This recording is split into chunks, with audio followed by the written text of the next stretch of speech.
आप सभी भाई बहनों का आध्यात्मिक ज्ञानात्मक चैनल की ब्रह्म मुहूर्त ज्ञान उपदेश कक्षा में एक बार फिर स्वागत है।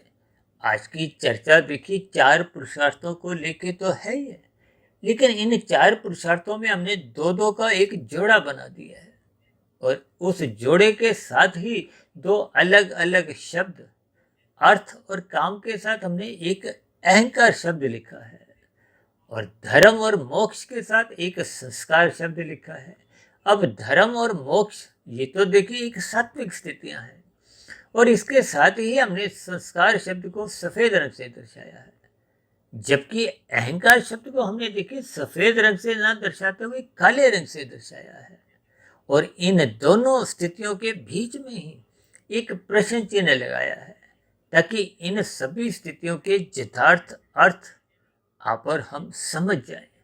क्योंकि अर्थ शब्द को हमने देखिए काले रंग से दर्शाया है, अहंकार शब्द को भी हमने काले रंग से दर्शाया है, यानी कि यहाँ एक तामसी स्थिति है। तामसी स्थिति को हो, पदार्थों की स्थिति को हो, जबकि काम को हमने देखिए एक राशि स्थिति से जोड़ा है। जबकि दूसरी ओर धर्म, मोक्ष और संस्कार और प्रशिक्षण ये सभी एक सात्विक स्थितियां हैं। और शास्त्र तो बार बार कहते हैं तमोगुण की निंदा करो, रजोगुण के प्रति उदासीन रहो और सतोगुण की प्रशंसा करो। इसका अभिप्राय क्या है कि धर्म, मोक्ष और संस्कारों की ये जो स्थितियां आज हमने लिखी है, इनके साथ आपको हमें जुड़ना है। जबकि अर्थ, काम और अहंकार की जो एक स्थितियां हैं, यानी कि अर्थ और अहंकार को हमने क्योंकि काले रंग से दर्शाया है, इसका अभिप्राय क्या है कि ये अहंकार की जो एक स्थिति है, इसका विशेष संबंध अर्थ से है। हालांकि हमने देखिए काम के साथ भी अहंकार को कहीं ना कहीं जोड़ा है, लेकिन विशेष क्योंकि अहंकार हमने काले रंग से दर्शाया है और काम का हमने एक संसारी एक राशि स्थिति दर्शाई है। तो सपेश दृष्टिकोण से ये अर्थ और अहंकार ये मनुष्य के लिए हानिकारक है। इन सभी स्थितियों को आपको मैं ज्ञान पूर्वक स्थितियों पर नजर रखते हुए देखिए, अक्सर हम बार बार आप भाई बहनों से विनती करते रहते हैं कि जब भी वीडियो के नाम में एक से अधिक रंगों की स्थितियों का इस्तेमाल हुआ हो और विशेष रूप से कुछ चिन्ह बनाए गए हों, तब ऐसी स्थिति में आपको मैं वीडियो का पूर्ण ज्ञान लाभ लेने के लिए वीडियो के चित्र विशेष पर निगाह अपनी बनाए रखनी चाहिए, ताकि जैसे जैसे कानों में आपके कुछ बात शब्द अपना एक विशेष प्रभाव दिखाते हैं, तो उस प्रभाव की जो एक स्थितियां हैं वो आंखों द्वारा जब आप चित्र पर नजर अपनी टिकाए रखते हो, तो फिर ज्ञान की स्थितियां, कड़ियां आपको में क्रमबद्ध तरीके से समझ में आने लगती है। देखिए, शास्त्रों में भी सभी स्थितियों पर क्रमबद्ध तरीके से ज्ञान प्रकाश डाला गया है, लेकिन मनुष्य इन सभी स्थितियों को ज्ञान पूर्वक एक समझता नहीं है। समझता क्यों नहीं है? क्योंकि उसकी इन आध्यात्मिक स्थितियों में यानी कि परमात्मा से जुड़ने का उसका लक्ष्य बनता नहीं है। देखिए, धर्म की स्थितियां बनना एक अच्छी बात है। हालांकि धर्म का अभिप्राय देखिए एक धारण करने की स्थितियों से है, पालन करने की स्थितियों से है। किसको? कर्तव्य पालन को। देखिए, हम सभी भाई बहन, जैसे आप भारत में रहते हो या किसी भी देश में रहते हो, तो उस देश के अंतर्गत कानून की एक व्यवस्था होती है। जैसे कहते हैं ना कि कानून का पालन करो। देखिए, केवल भारत में नहीं, सभी देशों की एक संविधान के अंतर्गत आपको मैं जैसी स्थितियां बताई गई हैं, समझाई गई हैं, उनका पालन करना चाहिए, ताकि उस देश के सभी नागरिकों का कल्याण हो। इसी तरह देखिए, शास्त्रों में तो सभी स्थितियां विशेष स्तर पर देखिए ये करो, ये मत करो। अब करने की स्थितियों को विधि विधान द्वारा एक विहित कर्मों की स्थितियां समझाएगी। अब वेदों का ज्ञान केवल देखिए भारतवासियों के लिए नहीं है, वेदों का ज्ञान सभी मनुष्यों के लिए है। चाहे वो भारतवासी हो, चाहे वो पाकिस्तानी का हो, चाहे इंग्लैंड का हो, चाहे अमेरिका का हो, यानी कि हम सभी मनुष्यों के लिए ही वेदों का ज्ञान एक दिशा निर्देश के रूप में, ताकि आप और हम अपना जीवन सुखमय बनाएं।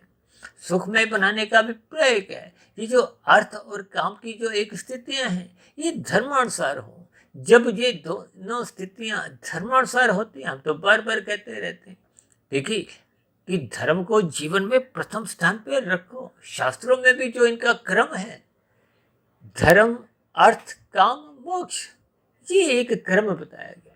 हालांकि हमने तो देखिए आज वीडियो के चित्र में जैसी जैसी बात समझानी होती है, तो उस दृष्टिकोण से हम अपने वीडियो का चित्र उसको एक दिशा देते हैं, आकार देते हैं, ताकि बात समझ में आ जाए। क्योंकि अर्थ और काम ये दोनों देखिए, अर्थ तामसी स्थिति है, काम एक राजसी स्थिति है, और अहंकार क्योंकि आज हमने काले रंग से दर्शाया है, इसलिए ये एक निंदक स्थिति है।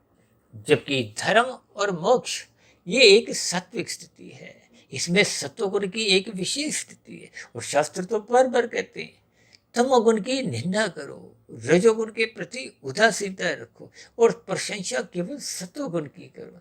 इसका अभिप्राय क्या है कि आपको हमें अपने जीवन में धर्म को प्रथम स्थान पर रखते हुए मोक्ष प्राप्ति का एक लक्ष्य रखना चाहिए। देखिए, मनुष्य योनि को तो कर्म योनि और साधना योनि के एक अवसर के साथ विशेष स्तर पर जोड़ा गया। और साधना तो मनुष्य की तभी आरंभ होती है जब आपके हमारे कारण शरीर में शुभ संस्कार बनने आरंभ होते हैं, क्योंकि शुभ संस्कार ही एक विशेष स्थिति है। देखिए, वो पहले के बुरे संस्कारों को ठीक उसी तरह पहले कमजोर करती है, फिर समाप्त करती है। यानी कि उनको एक शास्त्रों में तो दग्ध बीज की स्थिति समझाएगी, जलने की स्थिति। देखिए, बीज को एक संस्कार में माना गया है, क्योंकि संस्कार को, बीज को, इन बीजों का ही अंकुरण आपके हमारे मन बुद्धि के स्तर पर, सूक्ष्म शरीर के स्तर पर होता रहता है। ये जो बार बार विचार आते हैं, स्मृतियां आती हैं, फुरने जगते हैं।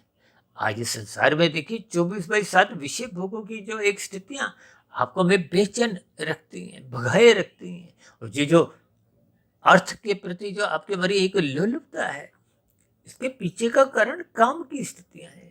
ये काम का अभिप्राय 5 विषय भोगों की स्थितियां हैं, गंध, रस, रूप, स्पर्श, शब्द। इन सभी स्थितियों को ही अक्सर मैं देखिए एक साधारण शब्दों में सुख, सुविधा, स्वाद, सम्मान, सत्ता, इन 5 स्थितियों से जोड़कर समझाता हूँ, क्योंकि इन सभी स्थितियों का कहीं ना कहीं संबंध धन से है, अर्थ से है। तभी तो आज मनुष्य देखिए धन कमाने के लिए दिन रात भागदौड़ करता है, और भागदौड़ करता करता वो कानून का भी उल्लंघन कर जाता है, शास्त्र विरुद्ध भी कार्य कर जाता है, यानी कि अपराध कर जाता है, पाप कर्म कर जाता है। तो जिसके फलस्वरूप उसका कर्मशय बिगड़ता है, संस्कार बिगड़ते हैं। देखिए, स्थूल शरीर के स्तर पर आप जो भी क्रियाएं करते हो, जब वो शास्त्र विरुद्ध होती हैं, तो आपका हमारा पाप कर्मों का कर्मशय भी बनता है और बुरे संस्कार भी बनते हैं। जबकि मोक्ष प्राप्ति के लिए तो आपको मैं देखिए शुभ संस्कार बनाने, इसीलिए तो हमने देखिए धर्म मोक्ष के नीचे एक सफेद रंग से संस्कार शब्द लिखा है। देखिए, शुभ संस्कार बनने से ही पहले के बने हुए जो बुरे संस्कार क्रमशः कमजोर होते हैं, समाप्त होते हैं, दग्ध बीज होते हैं।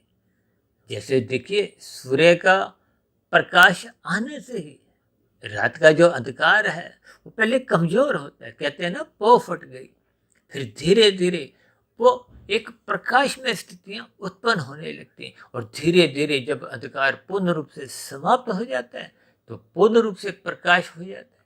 क्योंकि इन सभी स्थितियों को आप जैसे जैसे कर्मबद्ध तरीके से समझोगे, देखिए ये अहंकार और संस्कार की स्थितियों को ही मैंने, ये जो 4 पुरुषार्थ हैं, इनसे एक संबंध जोड़ा है। जब तक आप इस संबंध को ज्ञान पूर्वक नहीं समझते, क्योंकि अहंकार शब्द हमने काले रंग से दर्शाया है। देखिए, आपके हमारे 5 विकार हैं, काम, क्रोध, लोभ, मोह, अहंकार।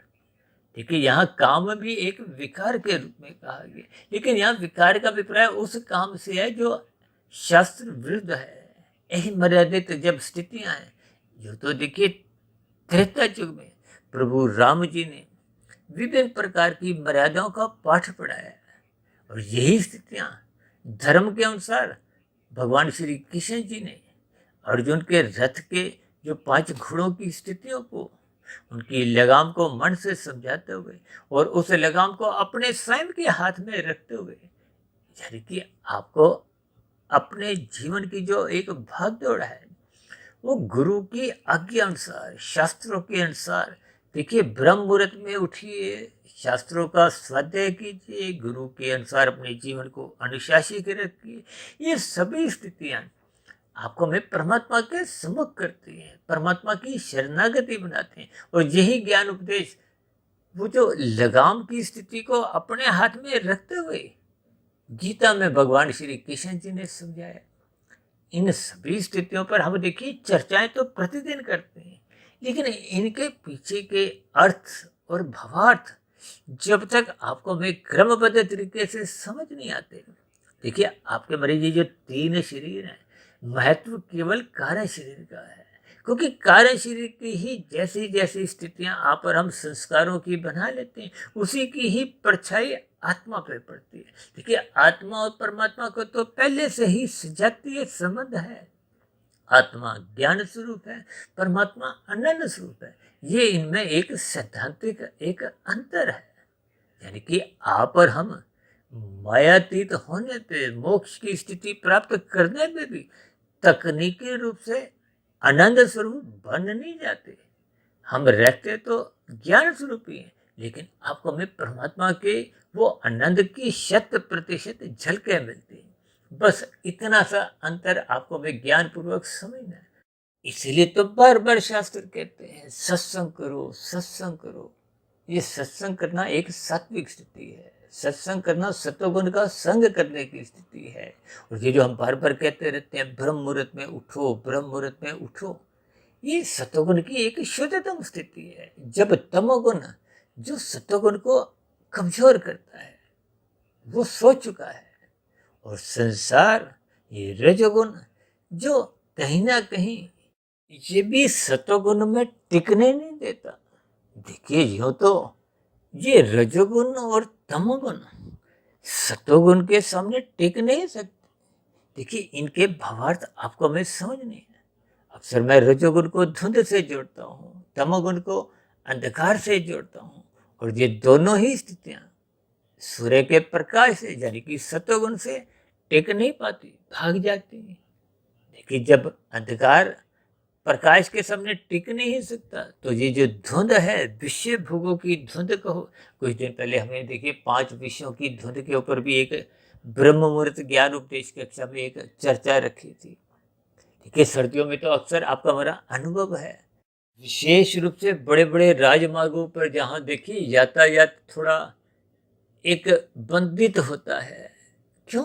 क्योंकि धुंध के कारण आपको में अधिक दूरी का नजर नहीं आता। और यही बात हम बार बार समझाते रहते हैं कि राशि मनुष्यों का ज्ञान धुंधला होता है, उनको अधिक दूरी का नजर नहीं आता। और मनुष्य योनि तो देखिए कर्म योनि है, साधना योनि का एक विशेष अवसर है। यानी कि कर्म जो आज और आप हम कर रहे हैं उसका भविष्य में क्या फल आएगा, वो बिना ज्ञान की स्थितियों में स्थित हुए आपको में बोध नहीं होता। जैसे गाड़ी चलाते समय धुंधली स्थितियों में, धुंध में आपको में अधिक दूरी का नजर नहीं आता, इसलिए तो फिर आप गाड़ी धीरे धीरे चलाते हो ताकि कोई दुर्घटना नहीं हो। ठीक इसी तरह राजसी स्थितियों में, ये संसारी स्थितियों में जो 5 भोग्य विषयों की स्थितियां हैं, गंध, रस, रूप, स्पर्श, शब्द, इन सभी स्थितियों में भागना नहीं है, उलझना नहीं है, डूबना नहीं।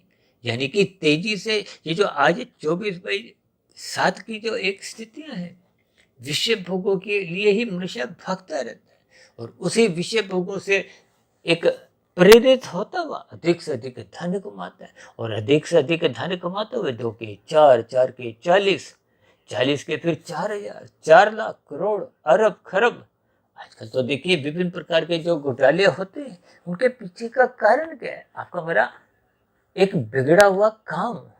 ये काम का अभिप्राय क्या है? देखिए 5 प्रकार की जो आपकी हमारी स्थितियां हैं, सुख, सुविधा, स्वाद, सम्मान, सत्ता, जिनको मैं देखिए एक साधारण स्तर पर गंध, रस, रूप, स्पर्श, शब्द, इन 5 भोग्य विषयों से जोड़ता हूँ। देखिए ये जो सत्ता का सुख है, ये जो आपको हमें सम्मान की स्थितियां हैं, एक राशि मनुष्य अधिक से अधिक प्रसिद्ध होना चाहता है, मान प्रतिष्ठा चाहता है, और ये जो सत्ता की स्थितियां, इनका संबंध पदों से है। अब कोई आईएएस की परीक्षा में पास होकर अपने उस पद का एक सदुपयोग भी कर सकता है और दुरुपयोग भी करते हुए आप और हम देखते हैं। इसी तरह देखिए सत्ता के गलियारों में भी कोई देखिए पार्षद हो, कोई एक एमपी हो, यानी कि संसद सदस्य हो, मंत्री हो, प्रधानमंत्री की भी स्थितियां। लेकिन ये सभी स्थितियों के आंखों में अर्थ शून्य है। ये जो सुख, सुविधा, स्वाद, सम्मान, सत्ता, ये 5 विषय भोगों की राशि स्थितियां हैं। और इन सभी स्थितियों में देखिए जब आपके मरीज ये जो काम बिगड़ने लगते हैं, ये अर्थ और काम तब तक मर्यादित रहते हैं जब इनको धर्म की 4 दीवारी के भीतर रखा जाता है। इसलिए तो हम अपनी चर्चाओं में अक्सर बार बार इस बात को एक दोहराते रहते हैं कि धर्म की 4 दीवारी इतनी मजबूत बनाओ, इतनी ऊंची बनाओ कि ये अर्थ और काम उस दीवार को, धर्म की 4 दीवारी को लांघ ना सके, तोड़ ना सके, कूद ना सके। ये सभी स्थितियां, जब धर्म की स्थितियां कमजोर होती हैं तो फिर ये जो अहंकार की स्थितियां सहज ही बनने लगती हैं। देखिए जिनके पास अधिक धन आ जाता है, आज देखिए ना ऐसे कितने ही उद्योगपति। अभी कुछ दिन पहले तो आपने देखिए विभिन्न प्रकार की प्री वेडिंग की स्थितियां देखी होंगी, और भी देखिए संसार में विभिन्न प्रकार की ये अर्थ की स्थितियां, धन की स्थितियां आप देखते ही हो। ये सभी स्थितियां जब अधिक हो जाती हैं और धर्म की 4 दीवारी को हटा देती हैं, देखिए जब धर्म प्रथम स्थान पर रहता नहीं है, धर्म आपके भरी एक सुरक्षा के लिए है, और यदि सुरक्षा नहीं रहती तो फिर ये अर्थ और काम एक अपना मन मर्जी करते हैं, या यूं को कि एक नंगा नाच आपको फिर संसार में देखने को मिलता है। ये सभी स्थितियां देखिए राशि स्थितियों में जब खेल तमाशे को अधिक महत्व दिया जाता है, मनोरंजन की स्थितियों को अधिक महत्व दिया जाता है, और ये सभी स्थितियां जब अमर्यादित होने लगती हैं, यानी कि जब धर्म की लगाम मर्यादाओं से हट जाती हैं, तो फिर ये एक अहंकार की स्थितियां बनती हैं। देखिए जब जब भी स्थितियां अधिक से अधिक अर्थ की और काम की बनती हैं और ये धर्म की 4 दीवारी से अलग हो जाती हैं, तो फिर ये अहंकार काले रंग का, देखिए जो 5 विकार हैं, काम, क्रोध, लोभ, मोह, अहंकार, तो देखिए काम और लोभ को राशि एक विकार कहा जाता है, क्रोध को और मोह को एक तामसी विकार कहा जाता है। देखिए यूं तो ये सभी के सभी विकार तामसी हैं। जैसे कहते हैं ना, मनुष्य से नीचे की जो जोनियां हैं, अब पशुओं में देखिए सभी के सभी पशु एक तामसी हैं, लेकिन फिर भी इनका एक अलग अलग वर्गीकरण। अब देखिए गाय की आप और हम पूजा करते हैं, इसका अभिप्राय है गाय को सात्विक कहा गया, घोड़े को, हाथी को राशि कहा जाता है, जबकि कुत्ते को देखिए तामसी कहा जाता है। देखिए इनके अलग अर्थ आपने कोई अन्यथा में नहीं लेने। जो तो देखिए लोग कबूतरों को दाना किस लिए देते हैं, वो सात्विक पक्षी है, चिड़िया एक राजसी है, कौवा एक तामसी है, तोता एक राजसी है। इन सभी स्थितियों को देखिए हम अलग अलग वीडियो में तो किसी ना किसी रूप में समझाते आए। आज हमारा क्योंकि अहंकार और संस्कार की स्थिति है, यानी कि संस्कार की स्थिति बनाने के लिए आपको मैं अपना अर्थ और काम ये धर्म की 4 दीवारी के भीतर रखना ही होगा। यदि आप संसार को भी भोगना चाहते हो तो ये धर्म को प्रथम स्थान पर रखते हुए ही आप अहंकार से बच सकते हो, अन्यथा अहंकार ही आपको निरंकार से, परमात्मा से फिर जुड़ने नहीं देता। ये अहंकार और संस्कार में यही एक अंतर समझाने के लिए इन सभी स्थितियों पर मैंने कुछ विशेष प्रकाश डाला है। हालांकि कहीं कहीं देखिए अहंकार को सात्विक भी समझाया गया, लेकिन वो सात्विक अहंकार ज्ञान का होता है। उस स्थिति में अहंकार को एक सात्विक तत्व से जोड़ा जाता है। देखिए प्रकृति का जो एक विस्तार होता है, 3 गुणों में जब एक विकृति लाई जाती है क्योंकि 3 गुण तमोगुण, रजोगुण और सतोगुण की जब सम अवस्था होती है उसको प्रकृति कहा जाता है। जबकि एक साधारण मनुष्य तो पृथ्वी, जल, अग्नि, वायु, आकाश तक ही अपनी एक ज्ञान रखते हैं, उसको ही प्रकृति कहते हैं। और अक्सर हम कहते रहते हैं प्रकृति में हर क्षण परिवर्तन होते हैं, जबकि प्रकृति तो जड़ है, जड़ में अपने आप कभी कोई परिवर्तन नहीं होता, क्योंकि परमात्मा की निर्गुण निराकार ब्रह्म शक्ति इन 3 गुणों को चलायमान रखती है। इसलिए तो देखिए, ये जो कर्मफल सिद्धांत है, इन सभी स्थितियों में ही परमात्मा की एक शक्ति काम करती है। पूरी व्यवस्था को एक सुचारू रूप से चलाने के लिए परमात्मा की ये सर्वव्यापी निर्गुण निराकार सत्ता हर क्षण आपको हमें एक देखती रहती है। तभी तो हम बार बार कहते हैं ये कर्मफल सिद्धांत की बारीकियों को आप समझो। ये बिना ब्रह्म मुहूर्त में उठे इन सभी स्थितियों पर ज्ञान पूर्वक चिंतन किए बिना ये सभी सूक्ष्म ज्ञान की कड़ियां फिर मनुष्य को समझ नहीं आती। जब समझ नहीं आती तो उसकी धर्म की स्थितियां कभी कभी कमजोर बनने लगती हैं। जब जब धर्म कमजोर होता है तो फिर ये अर्थ और काम नाचने लगते हैं। जब ये अर्थ और काम नाचने लगते हैं तो अहंकार की स्थितियां सहज ही अपने आप को आगे ले आती हैं। यानी कि ये जो अहंकार सात्विक होना चाहिए। देखिए, यदि हम स्वाभिमान के रूप में अपनी ज्ञान में स्थिति में स्थित होते हैं तो उस अहंकार तत्व को एक प्रकृति की स्थिति से जोड़ा जाता है, वो एक सात्विक स्थिति है। देखिए, इन सभी स्थितियों में सूक्ष्म अंतर को आपको में समझना होता है। और ये सभी स्थितियां आपको में ब्रह्म मुहूर्त ज्ञान उपदेश कक्षा की निरंतर वीडियो सुनते हुए, इन पर चिंतन करते हुए, शास्त्रों का स्वाध्याय करते हुए, गुरु के प्रवचनों को सुनते हुए, इन सभी स्थितियों पर निरंतर आपको में चिंतन मनन शोध की स्थितियां बनानी होती हैं। तभी जाके फिर कार्य शरीर में ये शुभ संस्कार बन पाते हैं। जब शुभ संस्कार बनते जाते हैं और परमात्मा को पाने का जब लक्ष्य बन जाता है, उस स्थिति विशेष में फिर धर्म की स्थिति मोक्ष प्राप्ति की बढ़ जाती है। अन्यथा यदि आपका हमारा लक्ष्य अभी परमात्मा को पाने का बना नहीं है, मोक्ष प्राप्ति का लक्ष्य बना नहीं है, तो भी आपका भाई धर्म ये आपके हमारे अर्थ और काम को, अहंकार की स्थितियों को एक मर्यादित बनाए रखता है। यानी कि आपका हमारा जीवन में किसी भी प्रकार की कोई विषमताएं या आपका हमारा जो एक क्रमशः है संस्कारों की स्थितियां हैं वो बिगड़ती नहीं है। यानी कि विषय अधोगति से तो बचा ही रहता है। लेकिन जब जब आप और हम अपने धर्म को मोक्ष प्राप्ति की दिशा की ओर मोड़ देते हैं तो फिर धीरे धीरे कर्म योग ज्ञान योग, यानी कि जो प्रकार के कार्य आप पहले धर्मानुसार कर रहे थे वो उनमें सकामता थी, संसार को पाने की इच्छा थी। अब संसार को पाने की इच्छा समाप्त हो, ज्ञान पूर्वक वैराग्य स्थित होते हुए आपके हमें परमात्मा को पाने का एक लक्ष्य बन जाता है, मोक्ष प्राप्ति की दिशा की ओर फिर आप कर्म योग ज्ञान योग भक्ति योग की स्थितियों की ओर अग्रसर होने लगते हैं।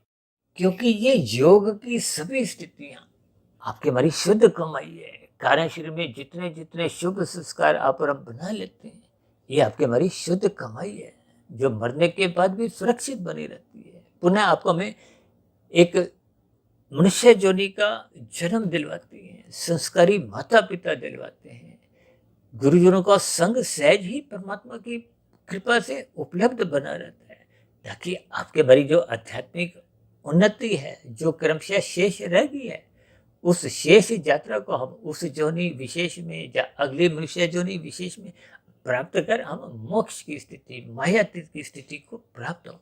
तो ऐसी सभी शुभ सात्विक सार्थक स्थितियां आपके हमारे जीवन में भी निरंतर बनने लगे। इसलिए आपको हमें अपने अर्थ और काम को मर्यादित रखते हुए धर्म को प्रथम स्थान पर रखना होगा और मोक्ष प्राप्ति का लक्ष्य निरंतर अपने जीवन में बनाए रखना होगा। तो ऐसी सभी शुभ स्थितियां हम सभी भाई बहनों के जीवन में भी निरंतर बनना आरंभ हो। इन्हीं शुभकामनाओं के साथ चर्चा विशेष को आप यहीं विश्राम देते हैं। शाम को फिर मिलते हैं संध्या बेला ज्ञान कक्षा में। तब तक आप अपने आध्यात्मिक मित्र सुधीर भाटिया फकीर को इजाज़त दें। फिर भी वीडियो संबंधित कोई बात आपको सही नहीं लगी हो या मेरी कही गई बातों पर आपकी किसी प्रकार की कोई आपत्ति हो, यानी कि आपके मन में किसी भी प्रकार का कोई प्रश्न उछल रहा हो, मेरी कही गई बातों पर आपकी किसी प्रकार की कोई शिकायत हो आपत्ति हो, तो आपके प्रश्नों का सुझावों का और शिकायतों का नीचे दिए गए कमेंट्स बॉक्स पर या प्रश्नोत्तर ज्ञान कक्षा में सदा ही स्वागत है। इस चर्चा विषय का अब यहीं विश्राम देते हैं। आप सभी भाई बहनों का इस चर्चा विशेष को ध्यानपूर्वक, धैर्यपूर्वक, गंभीरतापूर्वक सुनने के लिए बहुत बहुत धन्यवाद।